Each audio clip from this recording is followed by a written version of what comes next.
Ճանապարհորդելու վայրերն ու ուղղություններն ընտրելիս բոլորս երկար ենք քննարկում, համեմատում տարբերակներ ու փորձում կանգ առնել լավագույնի վրա։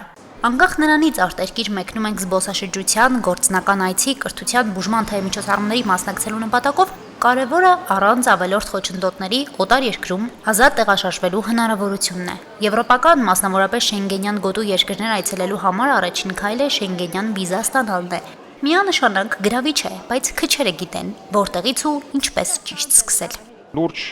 բաց կա տեղեկատվության, իրազեկվածության քաղաքացիների միջև հենց վիզաների տրամադրման գործընթացի մասին, Շենգենյան վիզաների համակարգի ամբողջ տրամաբանության, վարչարարության մասին, մերժման պատճառների մասին, դիմողների պատասխանատվության, իրավունքների պարտականությունների մասին այդ գործընթացի շրջանակներում միջնորդ կազմակերպություններին վստահելու հարց կա եւ միջնորդ կազմակերպությունների կողմից սխալ ուղղորդման հարց կա քաղաքացիների եւ կարծում եմ որ իրազեկում այս առումով նույնպես կօգնի խուսափել այդ խնդիրներից եւ ապահովել ավելի բարձր որակ ներկայացվող դիմումների։ Եվրամիության հետ ակտիվ վիզային երկխոսության մեջ գտնվող Հայաստանում վիճակագրությունը խոսում է Շենգենյան գոտու երկրներ մեկնելու մեծ հետաքրքրության մասին։ 2024 թվականին Շենգենյան վիզա ստանալու համար դիմել է շուրջ 100,000, իսկ 2025 թվականին ավելի քան 86,000 Հայաստանի քաղաքացի։ Քանի որ Հայաստանը դեռևս Եվրամիության անդամ չէ եւ ընդգրկված չէ այն երկրների ցանկում, որոնց քաղաքացիները կարող են մինչեւ 90 օր առանց վիզայի մուտք գործել Շենգենյան գոտի, Հայաստանի անձնագիր կրողները պարտավոր են մինչև մեկնել ստանալ Շենգենյան վիզա, բացառությամբ այն դեպքերի, երբ ունեն վավեր կացության կարգավիճակ կամ այլ ճանապարհորդական փաստաթուղթ, որը նրանց իրավունք է տալիս մուտք գործել առանց վիզայի։ Ուստի Եվրոպա մեկնելու առաջին քայլը Շենգենյան գոտի մուտք գործելու իրավունք տվող 3 վիզաներից համապատասխան տեսակի ընտրությունն ու ստացումն է։ Իսկ որոնք են այդ տեսակները։ Առաջինը դա A-տիպի տեսակ է, A-տեսակի վիզա է, որը տրվում է, դա կոչվում է տարանցիկ վիզա, եւ ձեզ Հայաստանի Հանրապետության քաղաքացիների համար անհրաժեշտ է միայն Լեհաստանի եւ Չեխիայի դեպքում։ Երկրորդ տեսակը դա C վիզան է, դա թույլ է տալի ձեզ մինչև 90 օր ցանկացած 180 օրվա ընթացքում ամբողջ Շենգենյան գոտում ճանապարհորդել։ Եվ երրորդը դա D-տիպի վիզան է, դա ազգային վիզա է, երկարաժամկետ վիզա է, ավելի երկարաժամկետ վիզա է, սա տրվում է, եթե դուք գնում եք ուսման, այսինքն սովորելու կամ աշխատելու։ Դա մեկ երկրի կողմից տրված վիզա է։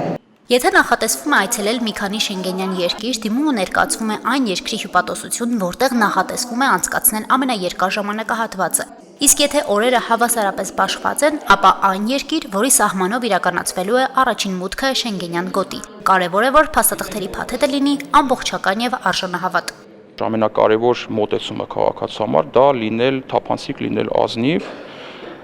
լինել ճշգրիտ բոլոր փաստաթղթերի մասով, հետևել բոլոր ցուցումներին, հյուպատոսությունների կամ վիզա կենտրոնների կողմից տրամադրված, ինտերնետային կայքեր կան համապատասխան, որտեղ շատ մանրամասն նկարագրվում է դիմելու գործընթացը եւ այն փաստաթղթերը, որոնք պետք է ներկայացվեն փաթեթի շրջանակներում։ Հիմա քանի որ արդեն չարտերներ են մտել Հայաստան եւ պահանջարկը ավելի մատչելի ավիատոմսերով պայմանավորված պահանջարկը Եվրոպայի հանդեպ ավելի շատ է դարձել, դիմումատուներն էլ են շատացել եւ դեսպանատները այլընտրանք, որպես այդպեսին outsource գործակալություններին են հանձնարարում, որպեսզի զբաղվեն Շենգենյան վիզաներով եւ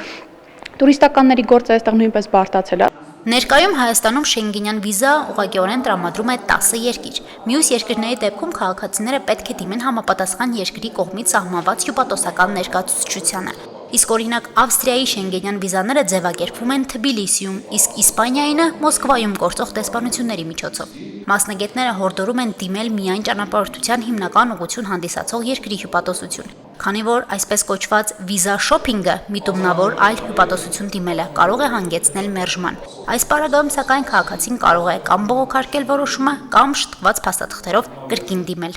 Շատ քաղաքացիներ չեն կարողանում հստակ պատկերացնել ինչու են իրենք մերժում ստացել, բայց վարչարությունն այսպես է, հիմնականում մի կետով է նշվում եւ շատ ծավալուն բացատրություն չի տրվում, կարող են բողոքարկել, այդ բողոքարկման արդյունքում ու շատ անգամ խորհուրդ է տրվում ոչ թե բողոքարկել, այլ վերանայել փաթեթը, շտկել հնարավոր սխալները։ Բոլոր դեպքերում, որպեսզի խուսափել նման երևույթներից, ավելի ճիշտ կլինի, որ դիմեք այն հյուպատոսություն, թե որ երկիր գնում եք։ Հետագայում ձեր պատմության համար, վիզային պատմության համար էլ ավելի լավ կլինի։ Եվրամիության սահմանած կանոններին համապատասխան վիզայի դիմումների ներկայացումը կարևոր է ոչ միայն քաղաքացիների ճամփորդական ծրագրերի հաջող իրականացման, այլև մերժումների ցածր ցուցանիշ ապահովելու տեսանկյունից։ Տեղեկատվական հանդիպման ավարտին մասնակիցները ստացան ուղեցույցներ, որտեղ պարզ եւ հասանելի ձևով ներկայացված են Շենգենյան վիզայի դիմելու ընթացակարգը, անհրաժեշտ փաստաթղթերը, մերժման դեպքում հետագա քայլերը։ Հասմիկ Թումասյան, Հարություն Չաքմիշյան, Հորիզոն